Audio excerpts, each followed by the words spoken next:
Okay, good evening, everybody. I wanted to thank the Zasman Mishpacha for sponsoring the shir tonight. And they are sponsoring it as a refuah shalema for Mrs. Zasman's father, Chaim Ben Gittel. Mirza Hashem, he should have a complete refuah shalema b'korov.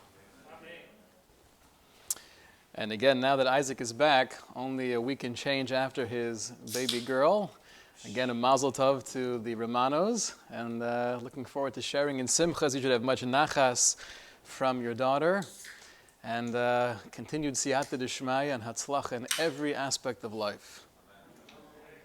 I wanted to share with you a prayer. I forget where I saw this, but it resonated. God save us from people who mean well. Right? God save us from people who have good intentions. Good intentions are praiseworthy, they're respected, we could appreciate the warm and fuzzy feelings. I like that you want to do good for me or with me, but oftentimes the good intentions are just not sufficient. I'd like to explore the idea of good intentions and how they play a role in decisions we make, and sometimes analyzing our motivation. We might have a real passion or enthusiasm for something, almost a righteous indignation that this is the right thing to fight for, and therefore we're very l'shem shamayim. We're genuine, we're sincere, but we might be very wrong. So part of the complexity of life and our decision-making process is not just having the hargasha, the good feelings, the noble intentions, but trying as much as possible to really discover, really probe, and get to the kernel of what is true. I want to make sure that I'm fighting for the right cause. At the end of the Parsha, we have this mysterious episode of the Makoshesh. Pasuk says, V'yu b'nei Yisrael b'midbar, v'yimtzu ish Makoshesh eitzim b'yom ha'shabos. Klal Yisrael were in the Midbar, and Jews found a man gathering eitzim, gathering wood on the day of Shabbos in violation of an Isser D'Oraisa. So they brought him to Moshe and they wanted to explore, what do we do? What's the penalty?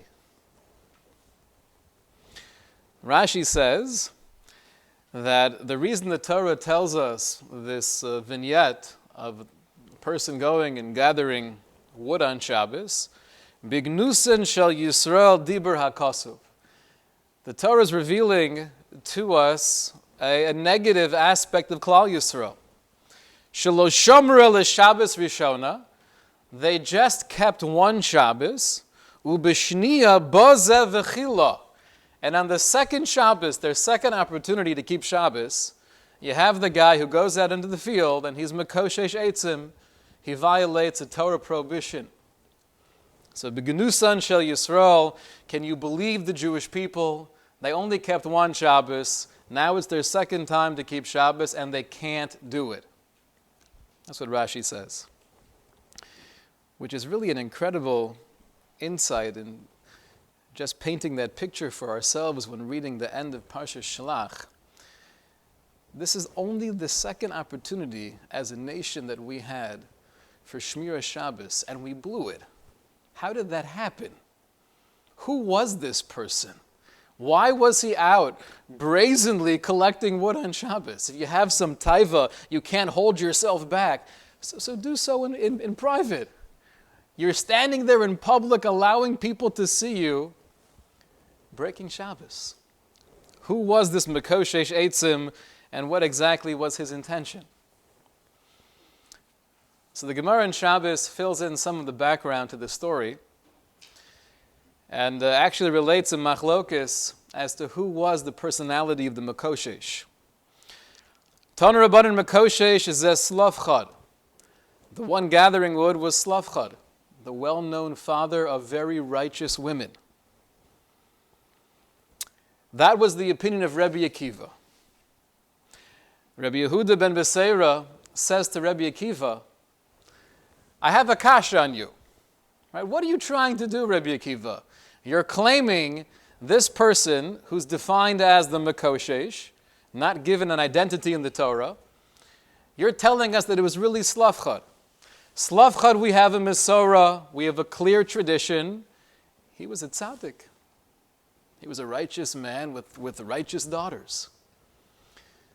So Rabbi Yehuda ben Beseira turns to Rabbi Akiva and says, Memanav Shach, if you're right that really this person was Slavchad, and the Torah kept it a secret from us, so who are you to reveal that secret? Obviously Hashem had something in mind if he didn't want to name the perpetrator. And if you're wrong, that really it wasn't Slavchad, it was some other person, then you're being motzi laz and a tzaddik. You're speaking lashon hara against the righteous person. But it's clear that the opinion of Rabbi Akiva was the Mekoshesh Eitzim was Slavchad. Why in the world would a righteous man be gathering wood on the second Shabbos in the history of Klal Yisrael? So Tosfos comes along and he climbs into the mind of Slavchad. According to Tosfos, he has a little bit of a different time where he places this episode. He says, Ma'aseh Mekoshesh haya b'tchilas arboim, miyad acher ma'aseh meraglim. This actually took place right after the episode of the spies.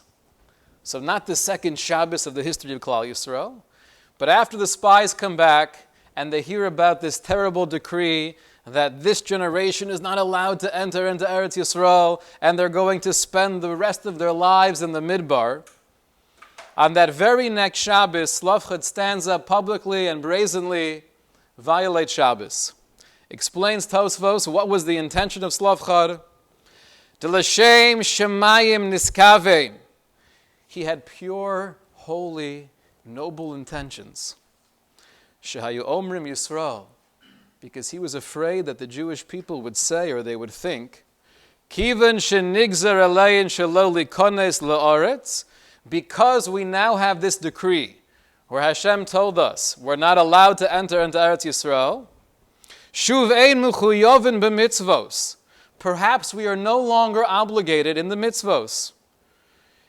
So because Slavchad was nervous about Klal Yisrael, or at least a segment of the Jewish people, having this warped perspective, Amad v'chilol Shabbos kedei sheyahoreg v'yur acherim. He took one for the team, so to speak.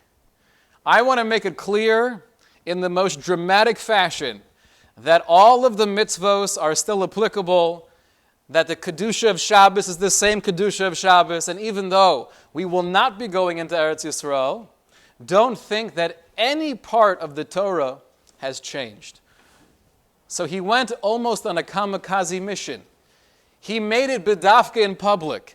He wanted to make sure that he had the warning, people were seeing him. He wanted to give his life for the purpose of saving Klal Yisrael. It was Mesiras Nefesh. He was sacrificing his very life to make sure that the Jewish people wouldn't make the mistake and assume that mitzvos were no longer relevant.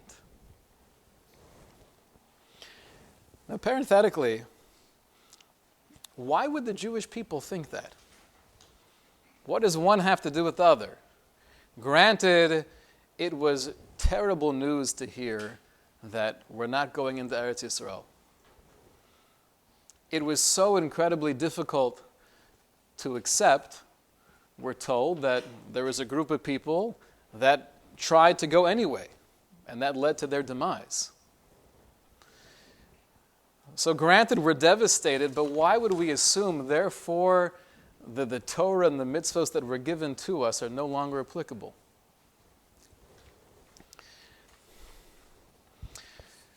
So there happens to be an interesting, fairly well-known piece in the Ramban, where the Ramban says that really, when HaKadosh Baruch Hu gave the Torah, and he instructed Klal Yisrael in the performance of mitzvos, mitzvos were made to be performed in Eretz Yisrael.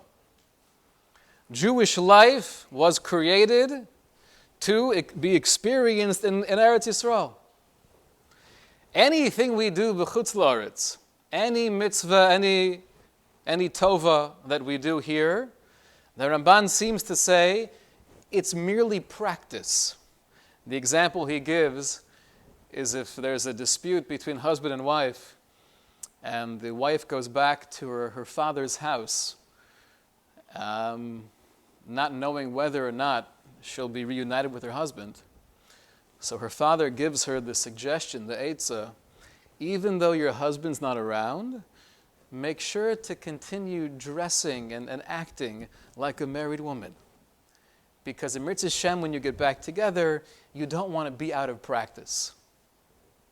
So says the Ramban, when the Jewish people are not in Eretz Yisrael, we continue doing mitzvos because we need the practice to make sure that once we get back into Eretz Yisrael, we're going to be familiar with it.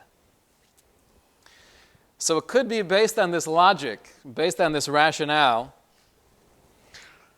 Slavchad was afraid that the Jewish people would think, now that we're not going into Eretz Yisrael, there's no need for practice. Practice is before the big game. The big game has been canceled. So what's the point of mitzvos? To combat that false perception, Slavchad basically took his own life. If he was so incredibly righteous and he had these noble intentions, was it the right thing to do? Why are they killing him? Why is he chayiv misa if his only motivation is for the kedusha and the tahara of the Jewish people? Give the guy a break. Okay, it's true, he broke Shabbos. He did so willingly. But he was doing so in order to save Klal Yisrael. So clearly the idea here is that even though he had noble intentions, even though he meant well, there are certain things we're allowed to do, and there are certain things we're not allowed to do. I'll give you an example of just the conversation that I've been involved with recently. I've been speaking to many different people who have been heavily engaged in the Aguna crisis. Mr. Hashem, we're going to have a ladies' shir on this subject in a week or two from now. And there's a lot of very positive changes happening in the Jewish world, a lot of awareness that really has been lacking for a long time, where you have women who are waiting to receive a get from their husband, and they're agunos, they're chained. They're chained to a broken marriage, and they could go theoretically years and years of their life where their husband is basically abusing them by not giving the get. Sometimes, and I've heard this sentiment,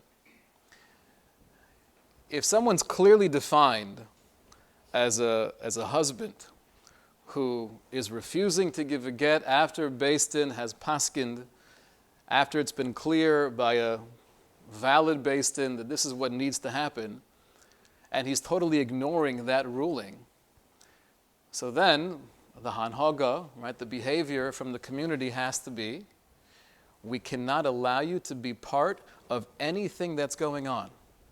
We cannot allow you to feel that you have any right or any position within the shul, within social settings. If you walk into the store to get a cup of coffee and the owners are Jewish, halacha l'maisa is you cannot let him get a cup of coffee. He wants to get an aliyah on Shabbos, he has yahrzeit, you can't give an aliyah. There are very, very severe guidelines that we've had now for hundreds of years, going back to the harchakas of the Rebbeinu Tam, where ultimately it makes sense. If a person is abusing his wife in this particular way, after it's been made clear by an authoritative Beis Din that he must give a get, so it makes sense we as a community have to do everything we possibly can to put pressure on him to do what ultimately he wants to do. It's easier said than done. If he happens to daven at your shul, or he happens to come to your yeshiva to daven mincha, or your base medrash to learn a few hours a night, do you go over to him and say, I'm sorry, but until you follow through with the psak of the base, then you're really not welcome here? Is that the right thing to do? The answer is yes, it very well may be so. But we have such a netiya, we have such a tendency to be rachmanim, baishonim, v'gomlei chasadim. I'm nice, I'm accepting, I'm embracing. I understand the guy is, doing something that's inappropriate, that it's a terrible thing, but I don't want to get involved. I want him to know that although he's doing something against the Beis Din, against Das Torah, but we do believe in the redemption of humanity, and I want him to know he still has a friend in me. Very noble, very Jewish, but very wrong.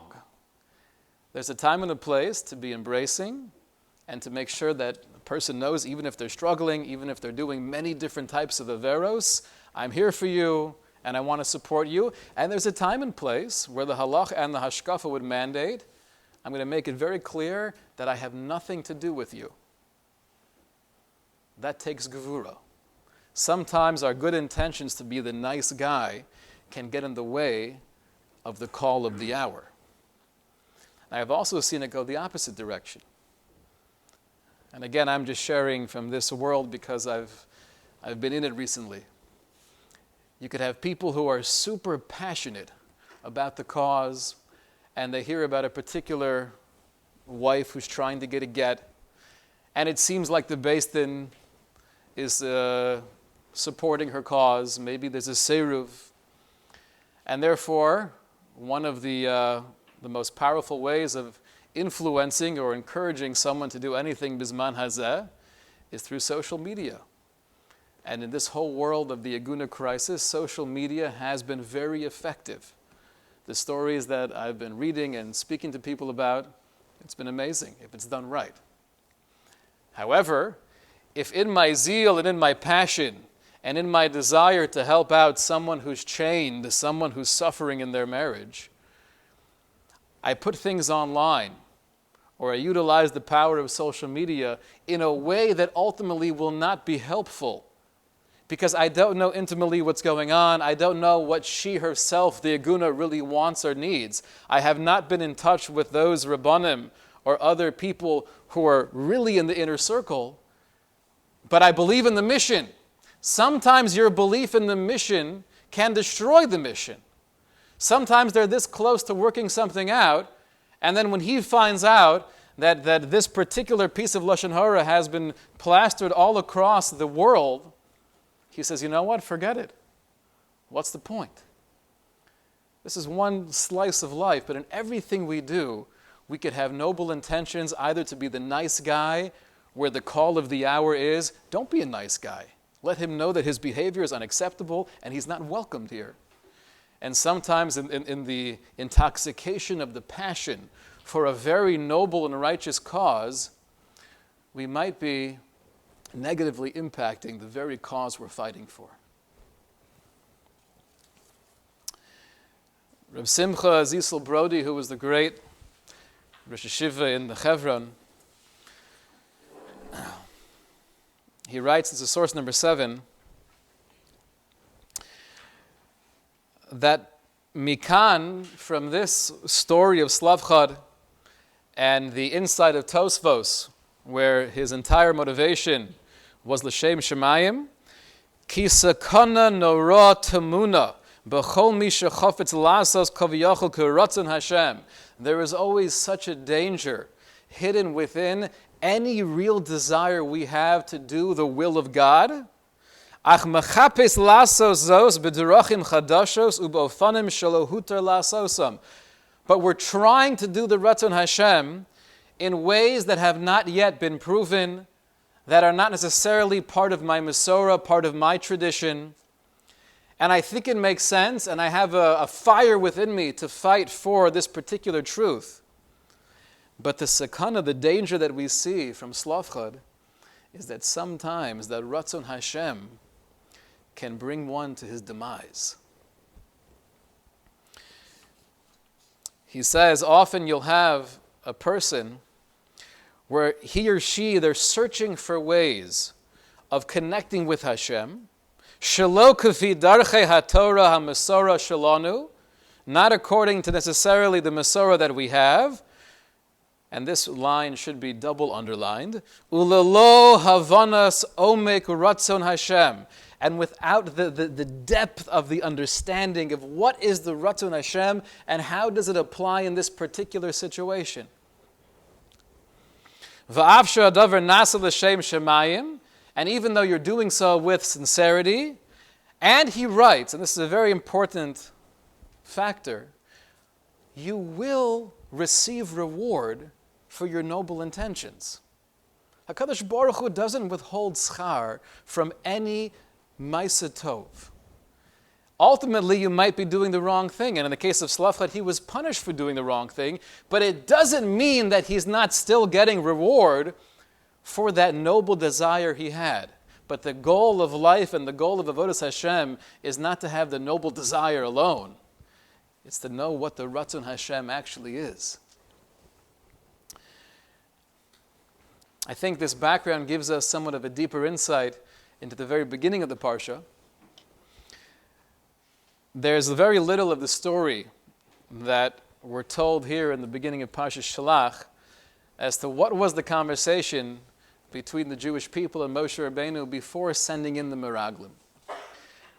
But we know in Parshas Devarim, where Moshe is recapping the history of the Jewish people, there we have much more elaboration and some of the details that explains what Klal Yisrael were trying to accomplish and whether or not Moshe thought it was a good idea.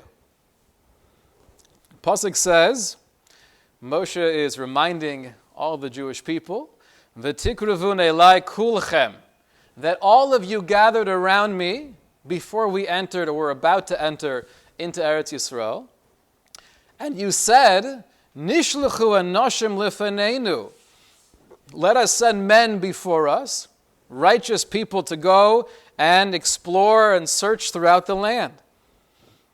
Vayitav be'enai hadavar, Moshe says, I liked the idea. Vayitav be'enai hadavar. In my eyes, it made a lot of sense. So it's interesting, we're really injecting into the story of the Meraglim that when Moshe hears about the plan, not only was he okay with it, Shelach lecha, where Hashem basically gave permission. Hashem never said this is the great thing, but Moshe is telling us that when he heard about the plan for the first time, I liked it. Now, Rashi over there explains what was that scene when the people came close to Moshe and they were asking, let's send spies into the land. V'tikruvun elai kulchem. Moshe Rabbeinu uses one word, kulchem, you all gathered around me. Rashi says, be'erbuvia. He was indicating that it wasn't mesudar, it wasn't in an orderly fashion. It was everyone jumping on each other, pushing and shoving. In contrast to a very similar phrase that Moshe Rabbeinu says later on, referring to the experience at Har Sinai, where Klal Yisrael come to Moshe and say, this is way too intense. Is there any way for you to just get the instructions from Hashem and then convey it to us? But us hearing directly from God, that was way too intense. There, in Parshas Veschanan, Moshe Rabbeinu says, V'tikruvun elai, not kulchem, not all of you, but rather, Kol Roshei Shivteichem V'zignechem. All of the heads of your tribes and your elders, and you came to me and you said, Rebbe, this is way too intense. So Rashi explains the difference between when the Jewish people came to Moshe asking to send Meraglim, in contrast to when we came to Moshe Rabbeinu at Har Sinai. Also, kreva haisa hogenis.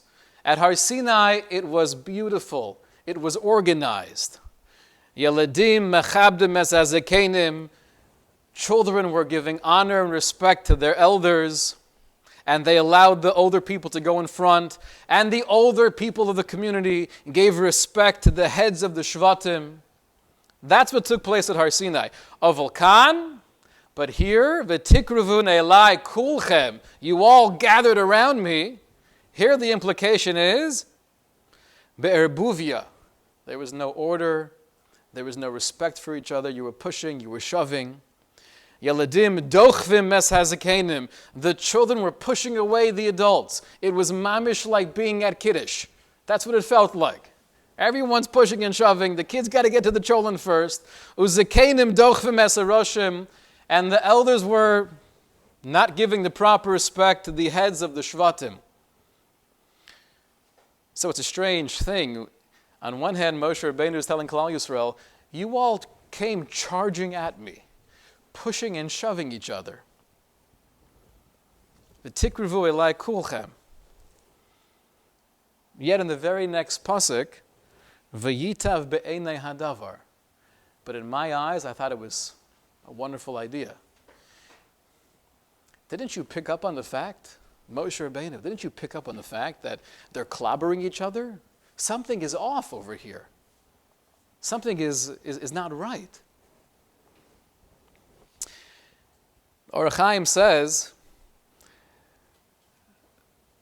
Be'enai, it was nice, it was a good idea in my eyes, means that ani she'enai basarli, me as a human being, I thought it was a wonderful plan. Of be'enai bochen libo slow, but in the mind of Hashem, so to speak, HaKadosh Baruch Hu knew otherwise. How can Moshe Rabbeinu miss it? If they're pushing and they're shoving, obviously something is not right over here. What was good in his eyes? So Reb Simcha Zisel Brody, again, he explains, he says, Moshe was able to see the tshuka, the desire that Klal Yisrael had. When they came running over to Moshe initially, asking him, let's send people into the land before we go, that wasn't based on a lack of emunah and a lack of bitachon. The real issue with the Meraglim is, once they came back and they shared the negative report with Klal Yisrael, our response to that report, that was the Makah B'Patish. That changed history forever. But at this point in time, the way they approached Moshe was inappropriate. No matter what, you can't be pushing and shoving each other. Stand in line like a mensch. Let the older people go first. Get off of your seat to allow them to sit down. And that was out of place. But, says Reb Simcha Zisel Brody, Bakashosam nava mechukosam hagadola lovo la'oretz hamuvtachas. It was coming from this fire, this hislavus, this energy to want to go into Eretz Yisrael and to go through the motions, to go through the hishtadlus of how to get in there. Ach mikiven shechukazu hagam yusoda hi b'maniim l'shem shemayim lo nases kahogin. Sofo shahavosam kilkel es hashura explains, the Rosh Hashiva of Chevron, they might have had that kernel of a real holy fire, just wanting to get into Eretz Yisrael and thinking this was the best way to do it. But what they actually did, the way they approached Moshe, it wasn't okay. It wasn't okay. So again, we have both at the end of the Parsha with the story of the Mekoshesh, and we have at the beginning of the Parsha, with Klal Yisrael approaching Moshe, the same issue. Deep down, there was always a desire for good. There was this tshuka, this ava. But it's not just the good intentions or how we feel about something. It's, are we executing it in the right way? Are we acting like a mensch in the process? I remember hearing from one of my Rebbeim, the Mordechai Trapper, Zecher Tzadik, Levracha. He told us a story that in Slobodka, one of the mashgichim, he was walking down the streets in Slobodka somewhere. This is the times of the Haskalah where you had Jewish organizations trying to put down classic religious Judaism and sharing all sorts of terrible things about yeshiva life and the Torah hashkafa. So the mashgiach is walking with a few of his talmidim, and they encounter this big sign in the public.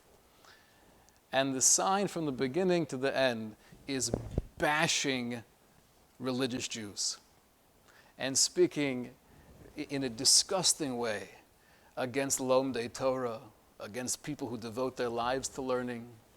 They're leeching off of society. They do nothing for others. They're primitive, they're barbaric, they're uncivilized, and on and on and on. So the Talmidim were interested to see how would he react. So he's standing there and he's reading the sign carefully. After a few minutes, he says, "It's written very well." Then he takes it, rips it off the wall, and throws it in the garbage. It's written very well. So Rabbi Trapper would derive from this story a hashkafa that I think was very much part and parcel of the whole worldview of Slobodka. But it's a very important hashkafa. It could be something is not okay. It could be it's more than not okay. It's repulsive. It's nauseating. It's disgusting. How could this be in public? But at the same time, to have the ability to be mavchin, to discern if there's anything positive or beautiful here, I don't have to be blind to that beauty. I could appreciate the fact that it was written well, and the word choice, and the sentence structure. Okay, very professional. And then you rip it and throw it in the garbage. So I think this is a very important factor when understanding both motivation and what we actually do. We can never dismiss an action based on the fact that I did something wrong or I said something in an inappropriate way. If I know in myself I meant well, it doesn't mean therefore it was worthless. Good intentions do count for something.